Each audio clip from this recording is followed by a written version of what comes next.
ईश्वर आराधना में सबको स्वागत है। और आज के लिए आह्वान वचन हम सुनेंगे जो हमें मिलता है भजन संहिता 113।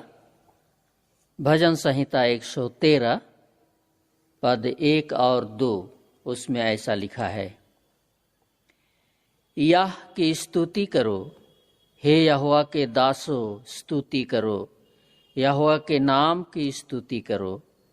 यहोवा का नाम अब से लेकर सर्वदा तक धन्य कहा जाए। आमीन। हम प्रार्थना करें।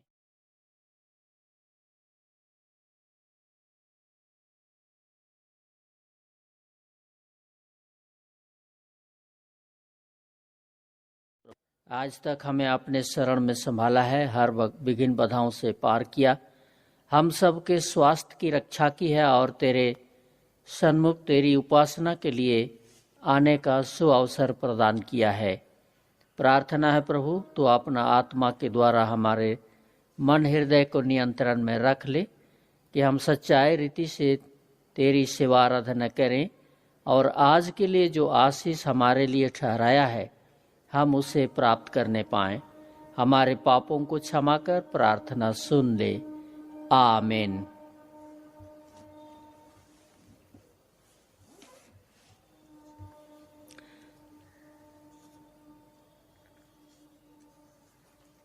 हम साक्षीवाणी गीत नंबर गाएंगे 117।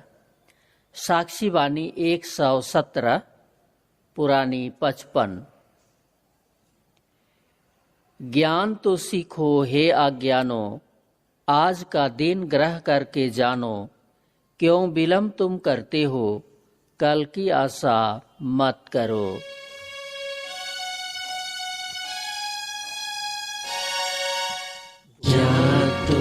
सीखो हे अज्ञातो, आज का दिन ग्रह करके जानो, क्यों विलम्ब तुम करते हो, कल की आशा मत करो। दिन समीप है, आज पछताओ, पाप से आज ही हाथ उठाओ। आज तुम जीते हो, कल की आशा मत करो। आज है श्वास, आज है आशा, ख्रिस्त पर लाओ आज विश्वास। आज तुम पर कठोर मत हो, कल की आशा मत करो। यीशु देगा आज उद्धारा, कलवा करेगा विचारा। आओ आज सुखे हो, कल की आशा मत करो।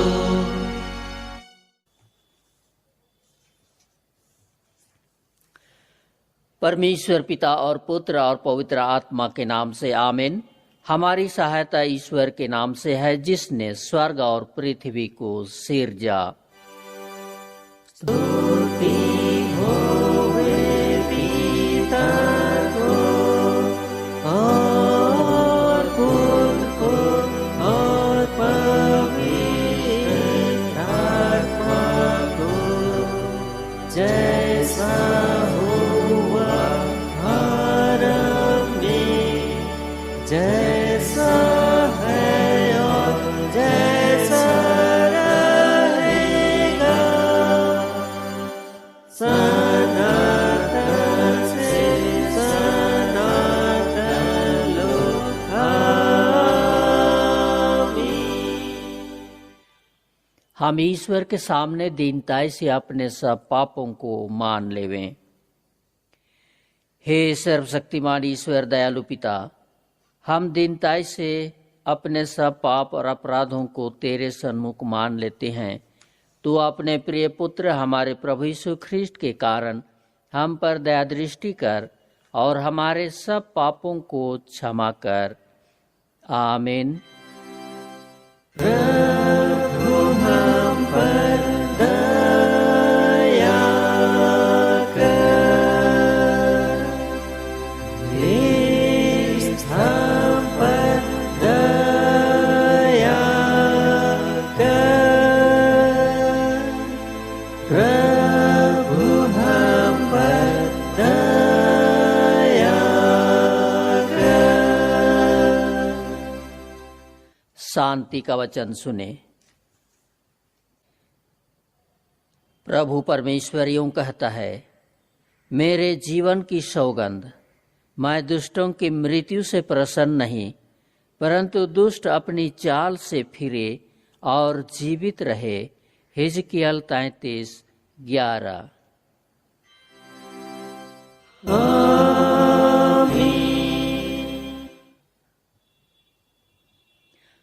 मांडली उठे। सबसे ऊंचे स्थान में ईश्वर का गुण अनुवाद होवे। और पृथ्वी पर कुशल मनुष्यों में प्रसन्नता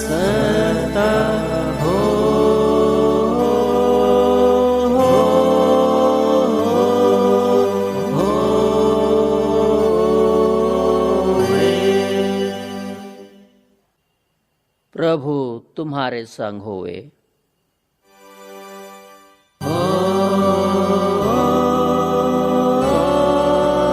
तेरे आत्मा के संग। हम प्रार्थना करें। हे सर्वशक्तिमान ईश्वर दयालु पिता, हम सारे मन से तेरा धन्यवाद करते हैं कि तूने अपने पुत्र यीशु ख्रीष्ट के द्वारा पाप क्षमा और अनंत जीवन की वाचा दी है। हम तेरी इसी दया के कारण विनती करते हैं कि अपने पवित्र आत्मा के द्वारा हमारे मनों में सच्चा विश्वास और दृढ़ आशा उत्पन्न करके संभाल कि हम इस समय के दुख में धीरजवान होकर मृत्यु की घड़ी कुशल के साथ संसार से विदा हो सकें और हमारे प्रभु यीशु ख्रीष्ट के पुण्य प्रताप से स्वर्ग राज में प्रवेश कर सदा के लिए परम सुख के भागी हों, जिससे हम युगानुयुग तेरी स्तुति और महिमा करते रहें। आमीन।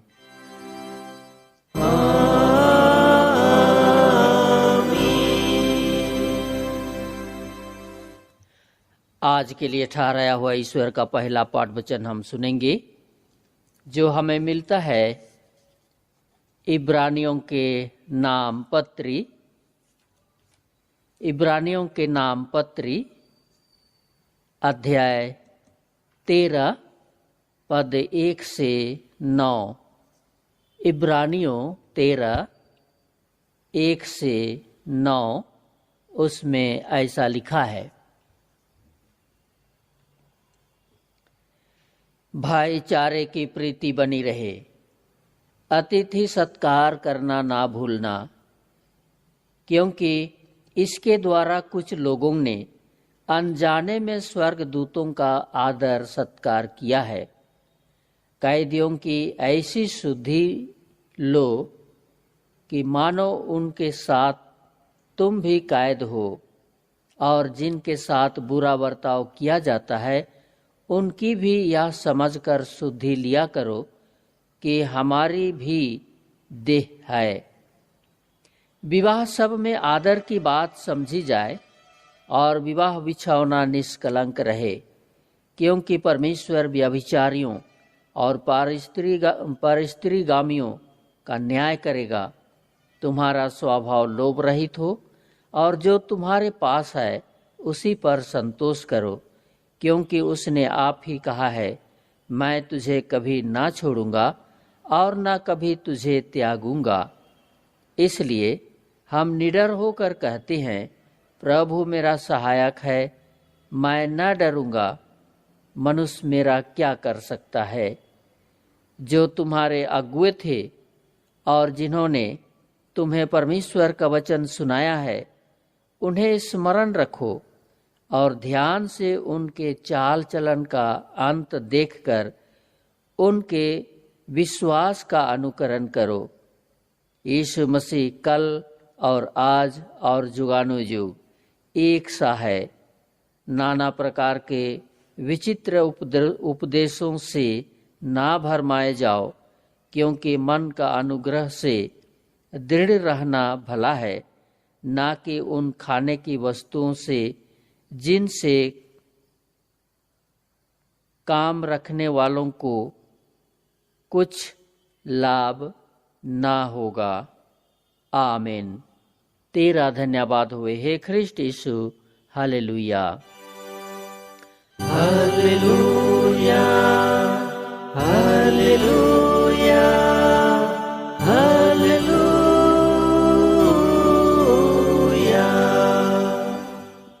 अब हम समस्त ख्रिस्तानी कलीसिया के संग मिलके अपना महापवित्र विश्वास को एक साथ मान लेकर यूं कहें, मैं विश्वास करता हूँ परमेश्वर पिता पर, जो स्वर्ग और पृथ्वी का सर्वशक्तिमान सृजनहार है, और उसके इकलौते पुत्र अपने प्रभु यीशु ख्रिस्ट पर, जो पवित्र आत्मा से गर्भ में आया, कुंवारी मरियम से उत्पन्न हुआ, पांतुस पिलातुस की आज्ञा से दुख उठाया, क्रूस पर चढ़ाया गया, मर गया और गाड़ा गया, पताल में उतरा, तीसरे दिन मृतकों में से जी उठा, स्वर्ग पर चढ़ गया और परमेश्वर सर्वशक्तिमान पिता के दाहिने हाथ बैठा है, जहाँ से वह जीवितों और मृतकों का विचार करने को फिर आवेगा।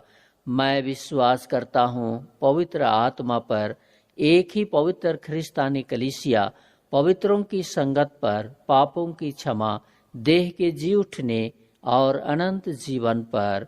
आमीन।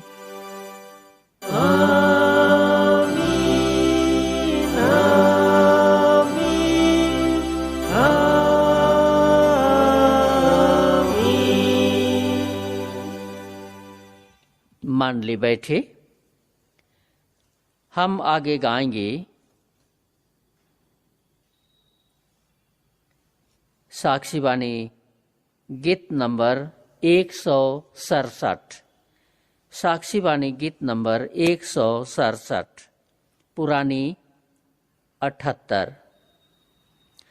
आनंदता से हे मेरे प्राण, एक नाम को नित उच्चार, एक नाम को केवल उत्तम जान, हाँ प्रीतम श्रेष्ठ और सार। आनंदता से है मेरे प्राण, एक नाम को नीत उच्चार, एक नाम को केवल उत्तम जान, हाँ प्रीतम श्रेष्ठ और सार। या नाम है यीशु तेरा नाम, और उसका धन्यवाद सदा ही लो मेरा काम और मेरा पूरा लाभ। मैं पाप के कारण ढेर वीरा और रोदन करता था, पर तेरे नाम से मेरा पाप तू सा मीठा था, और हर तक मुझे तेरा नाम आनंदित करता है। मुझे दुख में भी विश्राम इस नाम से मिलता है।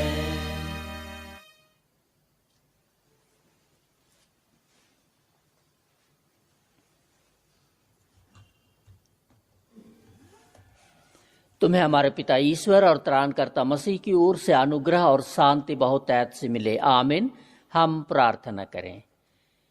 महान अनुग्रहकारी पिता परमेश्वर, जो तू जो स्वर्गीय सिंहासन पर विराजमान है, देख हम पूरी मंडली तेरे सन्मुख उपस्थित हैं।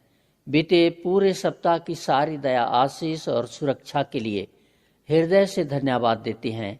हम सब के स्वास्थ्य की भी रक्षा की है, हमारे विश्वास की भी रक्षा की है, और आज तेरे पवित्र चरणों तले बटोर लाया है कि हम तेरी आशीषों को ग्रहण करें, जो अपने वचन के माध्यम से हम सबको देना चाहता है।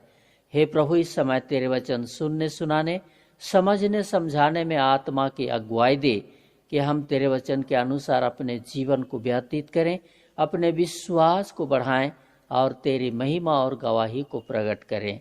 हमारे सारे पापों को क्षमा कर, प्रार्थना सुन और ग्रहण कर ले, आमीन।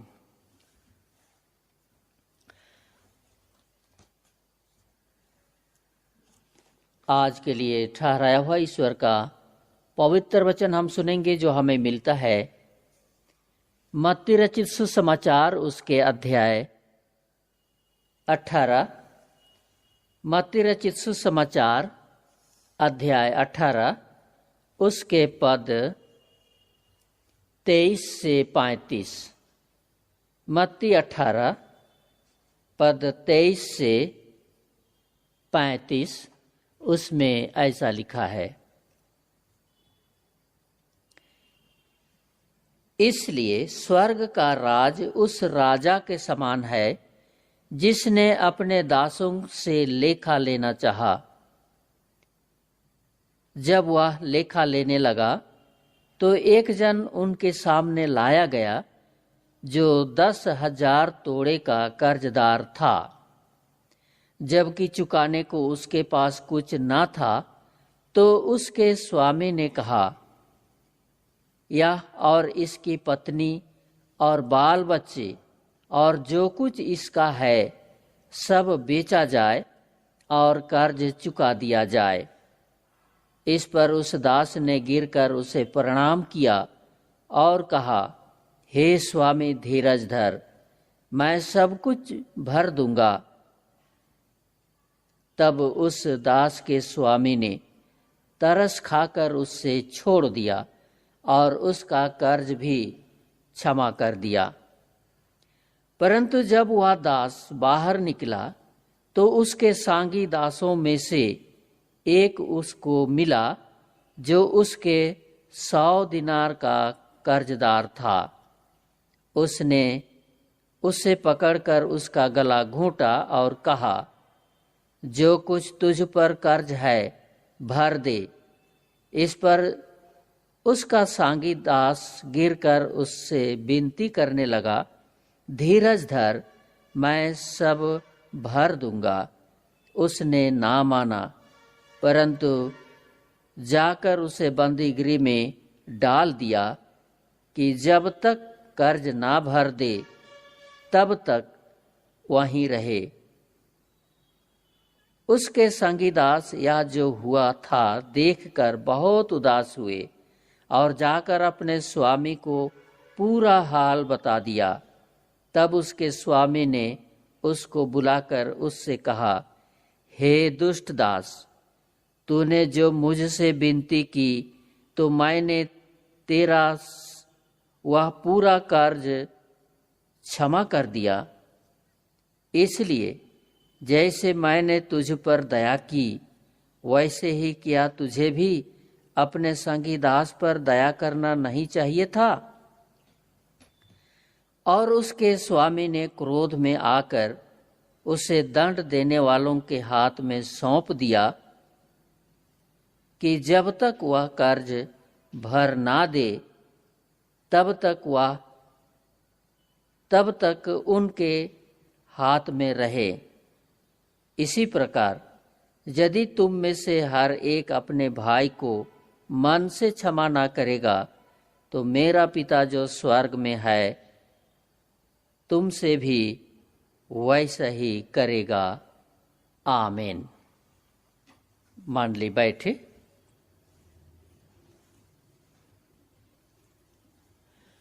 प्रभु यीशु मसीह में प्यारो, परमेश्वर के राज में दया और क्षमा का कोई सीमा नहीं है। आज के वचन में एक निर्दयी दास का दृष्टांत बताकर प्रभु यीशु मसीह ने यह प्रकट किया है कि जिनके जीवन में दया और क्षमा नहीं है, वह परमेश्वर के राज से बाहर कर दिया जाता है और नरक के दंड में भागी होने के लिए छोड़ देता है। मत्ती अपने सुसमाचार में लोगों को इस दृष्टांत के द्वारा से यह बतलाता है कि परमेश्वर दयालु है। परमेश्वर दयालु है। इस निर्दयी दास के दृष्टांत से इस बात को लोगों के सामने पूरा प्रकट कर दिया है। और इसीलिए पहला में यहाँ बतलाया गया है कि परमेश्वर हमारा सारा कर्ज माफ कर देता है। दूसरे शब्दों में कहेंगे, परमेश्वर हमारा पाप का जो कर्ज है उसे माफ कर देता है। यहां हम लोग पाते हैं, लिखा है कि राजा ने अपने दास को 10,000 तोड़े का कर्ज दिया, और जब दास को कर्जा चुकाने के लिए असमर्थ हुआ तो वह दास अपने स्वामी से गिड़गिड़ाकर प्रार्थना करने लगा कि हे स्वामी, मुझे वह समय दे और मैं आपके कर्जा को भर दूंगा। लेकिन स्वामी ने उसको कहा कि अब तक वह कर्ज चुका नहीं पाया है, इसीलिए इसके हाथ पांव बांधकर उसके परिवार सहित बाहर अंधियारे में डाल दो, कि जब तक वह कर्ज ना चुकाया जाए तब तक वह बंदीगृह में ही रहे, जेल खाने में ही रहे। लेकिन वह दास स्वामी से गिड़गिड़ाकर प्रार्थना करने लगा कि हे स्वामी, धीरज धर, मैं सारा कर्ज माफ कर दूंगा।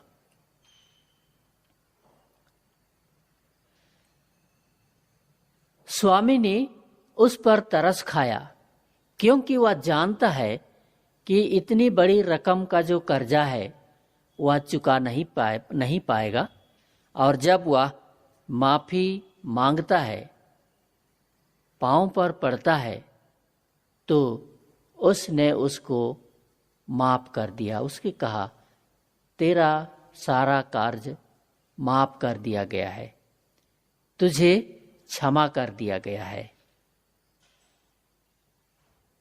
जिसको हम लोग 27 पद में पाते हैं, उसका सारा कार्य माफ कर दिया। यह तो परमेश्वर के महान दया को प्रकट करता है, जो उस स्वामी के माध्यम से दिखाया गया। क्या हमने किसी के कर्जा को माफ किया है?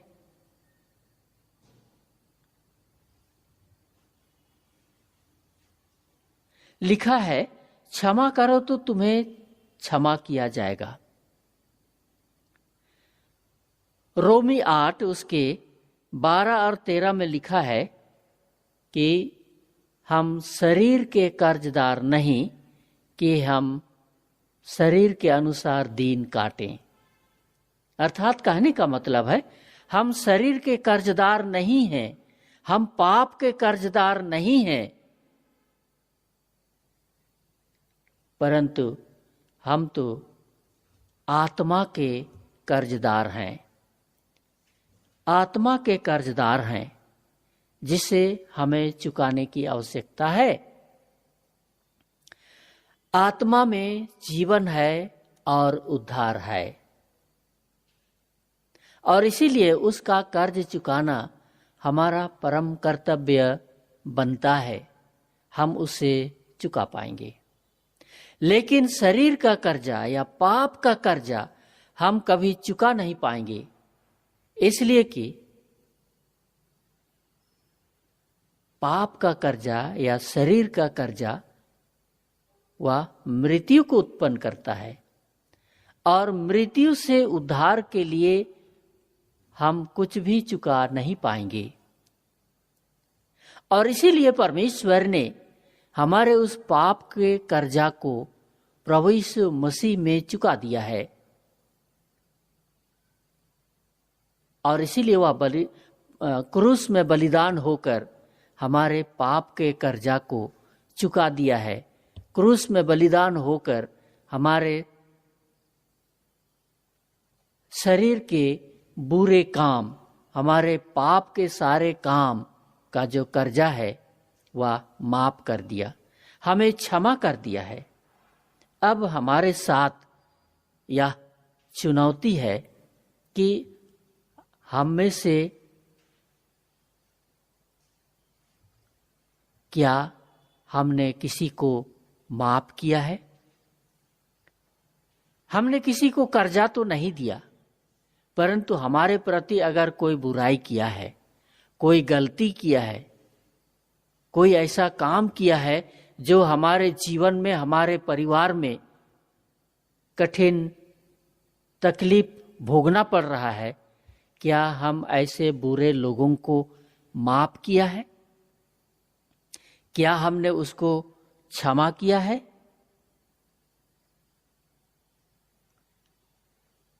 अगर हमने क्षमा नहीं किया है तो परमेश्वर भी हमारे पाप को क्षमा नहीं करेगा, वह भी हमारे पाप को क्षमा नहीं करेगा। और इसीलिए हमारे पाप क्षमा होने के लिए हमें परमेश्वर के उस वचन के अनुसार जो हमारे धर्मशास्त्र में दिया है जिए और चलें। अर्थात हम बुराई के मार्ग से फिरकर भलाई के मार्ग में, जीवन के मार्ग में, उद्धार के मार्ग में, सहभागिता के मार्ग में, मेल मिलाप के मार्ग में और क्षमा के मार्ग में बढ़ते चले जाना है। तब तो वह हमें क्षमा करेगा और हम मृत्यु से पार होकर जीवन में पहुंचेंगे। और इसीलिए हम मंडली में रहकर सारे धर्म के काम को करते जाना है, भलाई के काम को करते जाना है, मेल मिलाप और सहभागिता के काम को बरकरार बनाते हुए आगे बढ़ते चले जाना है। और मंडली में रहकर मंडली के सेवा के काम को पूरा करने के लिए दान देना है, सारे सेवा के काम को करते जाना है। तब परमेश्वर हमारे कर्जा को माफ करेगा और हम पाप की मजदूरी मृत्यु से बच निकलेंगे और स्वर्ग राज के जीवन को प्राप्त करेंगे। और इसीलिए मत्ती 2 में यहाँ पर बतलाता है कि हम क्षमा के महत्व को समझें, क्षमा के महत्व को समझें। हम यहाँ देखते हैं राजा ने अपने दास को क्षमा कर दिया, सारे कार्य को माफ कर दिया।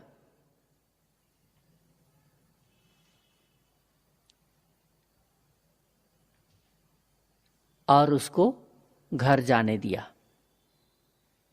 लेकिन उस दास ने अपने संगी दास को रास्ता पर पाया जो उसका कर्जदार था। उसने उसका गला घोंटा, लिखा है उसका गला घोंटा और उसको जेल खाने में डाल दिया, उसको सजा दे दिया, उसको माफ नहीं किया। और इस कारनामा को एक संगी दास ने उसे देखा और स्वामी को बतला दिया कि स्वामी, आपने इस दास को सारे कर्ज माफ कर दिया, लेकिन उसने अपने संगी दास को माफ नहीं किया और उसको दंड दे दिया।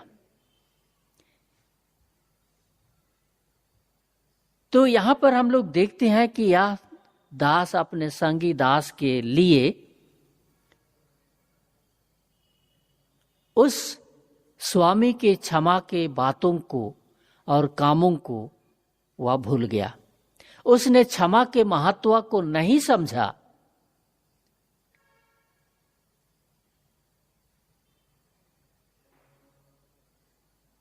और अपने संगी दास को जेल खाने में डाल दिया।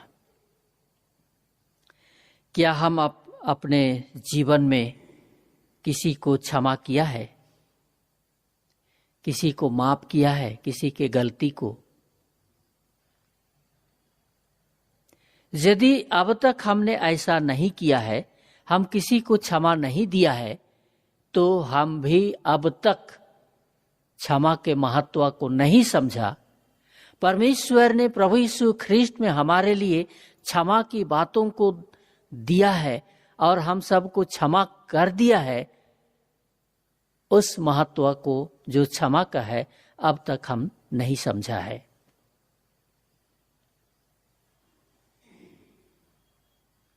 मत्ती 6 उसके 14 और 15 पद में लिखा है, यदि तुम मनुष्य के अपराध क्षमा करोगे तो स्वर्गीय पिता भी जो स्वर्ग में है तुम्हें क्षमा करेगा। और हमने यदि क्षमा नहीं किया है तो परमेश्वर हमें क्षमा नहीं करेगा और हम भी अपने जीवन में परमेश्वर के दंड के भागी होंगे। परमेश्वर ने कलीसिया में होकर क्षमा की बातों को छोड़ रखा है। परमेश्वर ने कलीसिया में क्षमा का अधिकार को छोड़ रखा है और उस क्षमा के अधिकार को जो हमें प्रभु यीशु ख्रीष्ट में दिया गया है, उस क्षमा की बातों को व्यवहार में दिन प्रतिदिन व्यवहारिक जीवन में उसे लागू करते जाना है, लागू करते जाना है। और इसीलिए परमेश्वर ने जब हमारे बीच में कलीसिया में होकर क्षमा का अधिकार दिया है, तो हमें एक दूसरे को क्षमा करना परम आवश्यक है, परम आवश्यक है। एक बार एक मंडली में 2 लोगों के बीच में झगड़ा हुआ और उनके बीच की झगड़ा बहुत बढ़ गया, बहुत अधिक हो गया। और इसीलिए उनके झगड़ा की जो बातें हैं मंडली में आ गया और मंडली पंच ने उन्हें समझौता देने के लिए और मेल मिलाप के लिए और एक दूसरे को क्षमा करने के लिए बुलाया। और दोनों को समझाने का प्रयास किया गया, परंतु एक व्यक्ति ने कहा, मैं इसको क्षमा नहीं दे सकता हूं, कभी क्षमा नहीं कर सकता हूं, इसलिए कि मेरे पास जो क्षमा का कोटा था वो खत्म हो गया है और इसीलिए मैं इसको क्षमा नहीं दे सकता हूं। क्या हमारे साथ भी ऐसा ही है? क्या हमारे जीवन में क्षमा का कोटा खत्म हो गया कि हम किसी को क्षमा ना दे सके और किसी को क्षमा नहीं दे सकेंगे? क्या हमारे साथ भी ऐसा ही है? अगर हम भी ऐसा ही करते हैं, ऐसा ही सोच रखते हैं, ऐसा ही विचार रखते हैं, तब तो हम अच्छा नहीं करते हैं, हम गलत करते हैं, तो परमेश्वर हमें क्षमा कैसे करेगा? हम जब अपने पड़ोसी को, अपने भाई को किसी बात के लिए क्षमा नहीं दे सका, तो परमेश्वर को, जो दया का धनी है, हमें कैसे क्षमा करेगा? दया का तो धनी है, लेकिन हम जब अपने पड़ोसी को, अपने भाई को क्षमा नहीं दिया, तो परमेश्वर का क्षमा हम पर कार्यकारी नहीं होगा, कार्यकारी नहीं होगा। लेकिन एक बात हम सबों को याद रखना है, एक बात हमें जान रखना है कि परमेश्वर का दया और क्षमा का जो कोटा है वो कभी समाप्त नहीं होता है। परमेश्वर की दया और क्षमा का कोटा कभी समाप्त नहीं होता है, परंतु दया और क्षमा बरकरार बना रहता है, वो समाप्त नहीं होता है, वो बरकरार बना रहता है, कभी घटता नहीं है। और जब परमेश्वर का दया और क्षमा हमारे जीवन में प्रभु यीशु ख्रीष्ट के माध्यम से दे दिया है, तो हम कैसे कह सकते हैं कि मेरे पास क्षमा और दया का कोटा खत्म हो गया? कैसे कह सकते हैं? और इसीलिए हमें इस बात को याद रखना है कि परमेश्वर का क्षमा और दया जो हमें दे दिया गया है वह कभी समाप्त नहीं होता है, और इसीलिए हमें क्षमा करते जाना है,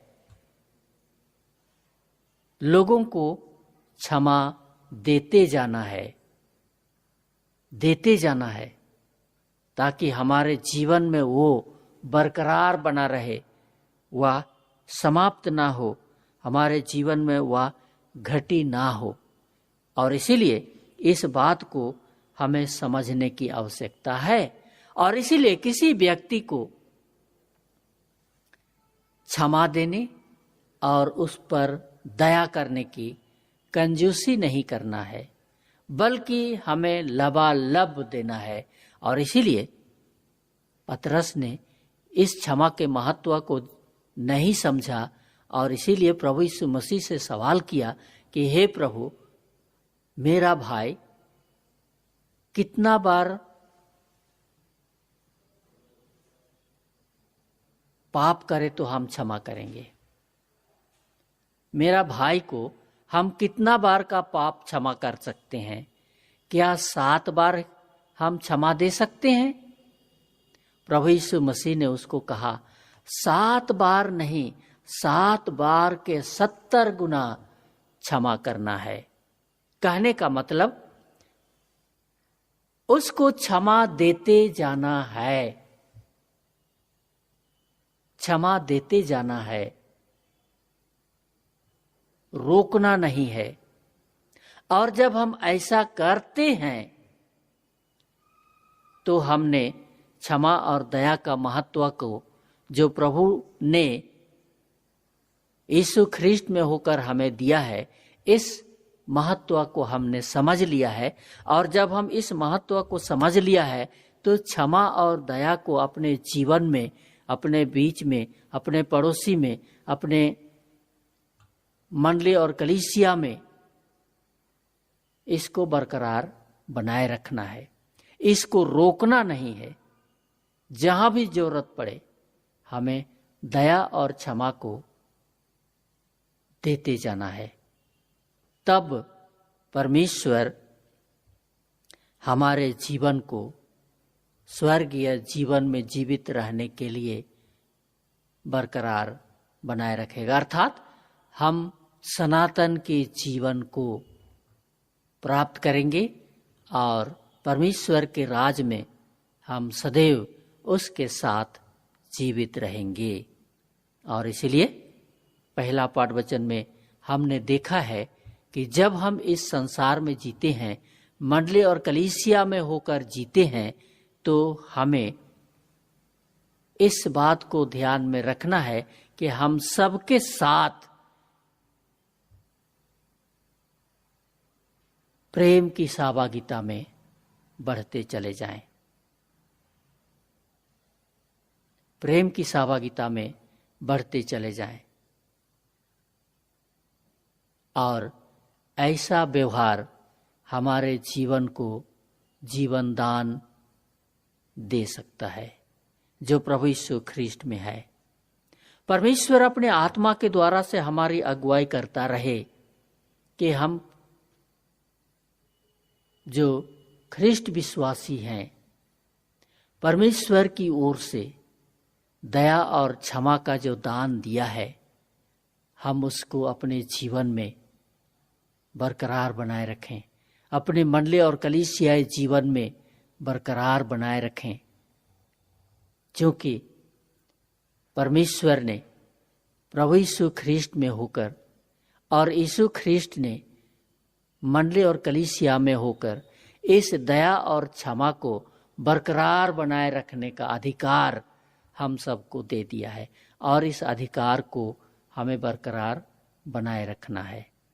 तब हम परमेश्वर के धन्य लोग होंगे और तब हमारा जीवन सनातन के जीवन में परिणत होगा। आमीन। हम प्रार्थना करें। धन्यवाद देते हैं महान जीवित प्रभु परमेश्वर, तूने निर्दयी दास के दृष्टांत के द्वारा से हम पूरे मंडली को, कलीसिया को यह सिखाया है कि हम एक दूसरे के साथ, एक दूसरे के बीच में रहते हुए तेरी दया और क्षमा को बरकरार बनाए रखें और उसके माध्यम से हम तेरी दया और क्षमा को जीवन में भरपूर रूप से प्राप्त करते जाएं और उसके माध्यम से हम पाप क्षमा, जीवन, धार्मिकता और त्राण पाकर तेरे स्वर्गीय जीवन को भी प्राप्त करते जाएं और उस स्वर्गीय जीवन में प्रवेश कर, हे प्रभु परमेश्वर, हम तेरे संग सदैव जीवित रहें, तेरी महिमा के गीतों को स्वर्गीय दूतों के साथ गाते रहें। और इसीलिए तेरे वचन हमारे जीवन में बरकरार होने दे कि जिस उद्देश्य के साथ हमें यीशु ख्रीष्ट में बुलाया है, अपने मंडली और कलीसिया में उसके अनुसार जीने, चलने, रहने, काम करने में हमारी अगुवाई करते जा। हमारे सारे पापों को क्षमा कर तेरे पवित्र संगति हमारे साथ बनी रहे। प्रभु यीशु ख्रीष्ट के नाम में प्रार्थना सुन और ग्रहण कर ले। आमीन। और परमेश्वर की शांति जो समस्त ज्ञान से ऊर्ध्व है, प्रभु यीशु ख्रीष्ट में हमारे मन और हृदय की रक्षा करे, अब से सदा लो। आमीन।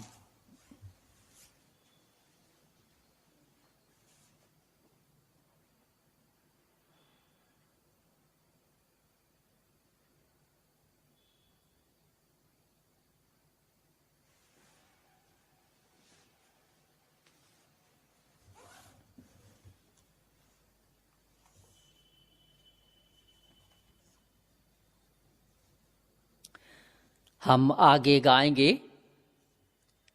साक्षीवाणी गीत नंबर 178, नई छपाई 178, पुरानी 129। मैं प्रेम के गुण प्रशंसा करता जो यीशु ख्रिस्ट में प्रकट है और अपने को समर्पण करता उसको जो मेरा प्रेमी है, निज दुर्बलता में विसर जाता, प्रेम सागर में मैं डुबकी मारता। मैं प्रेम के गुण प्रशंसा करता जो यीशु ख्रिस्त में प्रकट है और अपने को समर्पण करता उसको जो मेरा प्रेमी है, निज दुर्बलता में विसर जाता, प्रेम सागर में मैं डुबकी मारता। तुम उस पर क्या ही प्रीति रखता, मन तेरा मुझे चाहता है, इस प्रेम के बल से खींचा जाता सब कुछ जो मेरे भीतर है। प्रेम असीम जो स्वर्ग से आया, मैं तेरा तू ही मेरा आया। जीवन मेरा तूने लिया, हे मुक्तिदाता धन पार, तू मेरे लिए आपको दिया और मुझे किया है उद्धार। हे पतित पापियों के त्राता, मैं तेरा गाऊं नित गुणगाथा।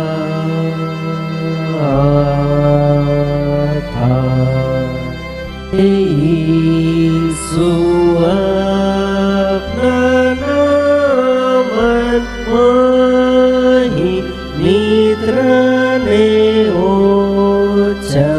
चमकने दे और अपना प्रेम अत्यंत सुखदाई मन वचों में दिखने दे, कि आत्मा प्राणों दे हमारे तेरा समान करे, हे पिया रे। हम प्रार्थना करें।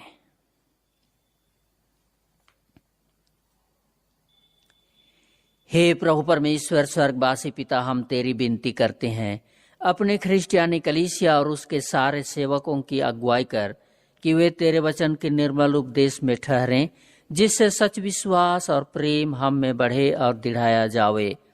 हे प्रभु, भारत रिपब्लिक के हमारे प्रेसिडेंट, इस प्रांत के गवर्नर, राजकीय सभाओं और मंत्री मंडलों, सब न्यायों और हाकिमों और सब राज कर्मचारियों को आशीष दे और उनकी अगुवाई कर कि वे न्याय और धर्म से देश की सेवा करें और हम कुशल चैन से सारी भक्ति और गंभीरता से काल बिताएं। हमारी कलीसिया सभाओं, सेंट्रल काउंसिल, डायसिस काउंसिल और कलीसिया की अन्य मंडली सभाओं को आशीष दे कि वे इस मंडली को तेरी पवित्र इच्छा के अनुसार चलाएं।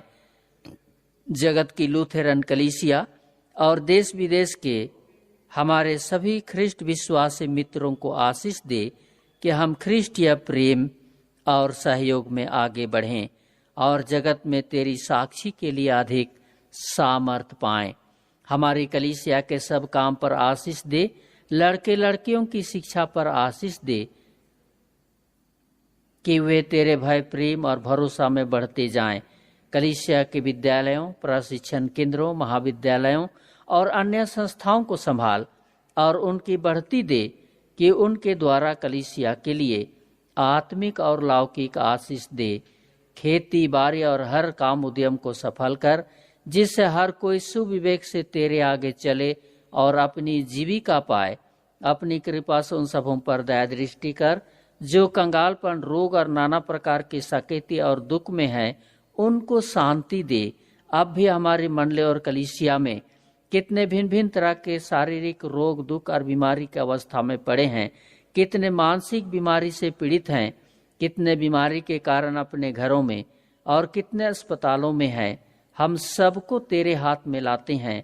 सबकी सेवा और दवा पर आशीष दे और सामर्थ्य हाथ से छूकर सबको भला चंगा उठा खड़ा कर और उनके द्वारा से तेरी महिमा और गवाही प्रकट हो। हे प्रभु परमेश्वर, सभी प्रकार के रोग और दुख हमारे हरेक के जीवन में और परिवार में आता है, सब कुछ को दूर कर। और हम विशेष रूप से प्रार्थना करते हैं कि इन दिनों कोरोना वायरस की बीमारी सारे दुनिया में फैल गया है, जिससे सभी लोग भयभीत हैं। प्रभु, इस बीमारी को दूर करने की शक्ति किसी के पास नहीं है और इसीलिए हम सब भयभीत हैं और इसके लिए कोई इलाज भी नहीं है। हे प्रभु, ऐसी परिस्थिति में स्वाभाविक है हम भयभीत हैं। हम प्रार्थना करते हैं, तू सर्वशक्तिमान परमेश्वर है, जो मनुष्य से संभव नहीं वह तुझसे संभव है। और इसी विश्वास के साथ प्रार्थना करते हैं कि इस कोरोना वायरस की बीमारी को तू सदा के लिए भस्म कर दे, अंत कर दे, कि यह बीमारी किसी व्यक्ति पर प्रभाव ना डाले और इस बीमारी से सभी कोई बचे रहें और शांति और चैन के साथ जीवन व्यतीत करें। सभी प्रकार के दान को तेरे हाथ में लाते हैं, जिसे हमने मुट्ठी खोलकर तेरी वेदी पर अर्पित किया है, जिसके द्वारा से तेरी मंडली और कलीसिया के बड़े बड़े सेवा के काम किए जाएंगे। और उसी काम के लिए इस पर आशीष दे और हम हर एक देनेहारों को भी इसके माध्यम से आशीष की परिपूर्णता दे कि हम आगे भी तेरे बड़े बड़े सेवा के काम को पूरा करने के लिए अपनी मुट्ठियों को खोल सकें और हमारे हर एक की खाली मुट्ठी को तू भर दे। हमारी कलीसिया के सब भाई बहनों की रक्षा कर जो दूसरे देशों में चले गए हैं, कि वे सब जोखिम और परीक्षाओं में विश्वासी ठहरें। हम उनके लिए भी तेरी विनती करते हैं। जो मंडली से निकाले गए व उलट हुए हैं, उन पर दया कर कि वे सच्चे पश्चाताप से तेरी ओर फिरें। सब मनुष्यों का त्राणी ठहर और उन पर जो अंधियारे में बैठे हैं मुक्ति का उजियाला प्रकाश कर। हमको अपश्चातापी मृत्यु से बचा और अंत में अपने प्रिय पुत्र यीशु ख्रीष्ट के द्वारा स्वर्ग राज में ग्रहण कर। हे हमारे पिता, तू जो स्वर्ग में है, तेरा नाम पवित्र किया जाए, तेरा राज आए, तेरी इच्छा जैसे स्वर्ग में वैसे ही पृथ्वी पर भी हो। हमारे प्रतिदिन की रोटी आज हमको दे और हमारे अपराधों को क्षमा कर, जैसे हम भी अपने अपराधियों को क्षमा करते हैं। और हमको परीक्षा में मत डाल, परंतु बुरे से छुड़ा, क्योंकि राज और पराक्रम और महात्म सदा तेरे ही हैं। आमीन।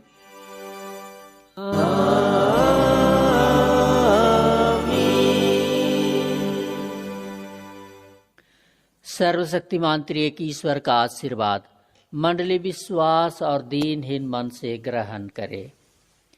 परमेश्वर तुझे आशीष देवे और तुम्हारी रक्षा करे। परमेश्वर अपना मुंह तुझ पर प्रकाश करे और तुझ पर अनुग्रह करे। परमेश्वर अपना मुंह तुझ पर प्रकाश करे और तुझे कुशल देवे। आमीन।